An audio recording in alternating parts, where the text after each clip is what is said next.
విధంగా విద్యా విధానంలోనే సంస్కరణలు రావాలి, రిఫార్మ్స్ రావాలని చెప్పి సోనం వాంగ్చుక్ గారు నిరాహార దీక్ష కూర్చుంటే ఒక్క మీడియా సంస్థ చూపెట్టదు, ఒక్క మీడియా ఓడు రాడు.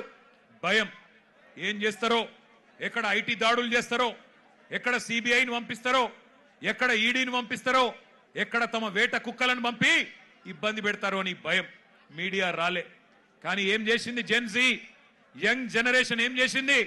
ఏ మీడియా గిడియా జాంతా నై, మా సోషల్ మీడియా ఉంది సాలు అని చెప్పి ఇవాళ దేశం మొత్తాన్ని కదిలిచ్చింది.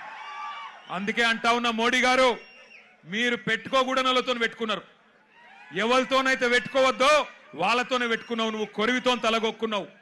మోడీ గారు జాగ్రత్త పడు, తరం మారుతున్నది, స్వరం మారుతున్నది, నవతరం వరస మారుతున్నది.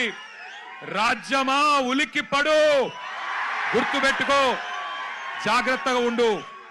వాళ్ళు అనుకుంటే మొన్ననే నేపాల్లో ప్రభుత్వం కుప్పగూలింది. ఈ పిల్లలు తలుచుకుంటే శ్రీలంకలో బగాయించి బగాయించి అక్కడ ఉన్నోళ్లను ఉరికిచ్చి దేశమవతల దాకా పోయేదాకా విడిచిపెట్టలేదు.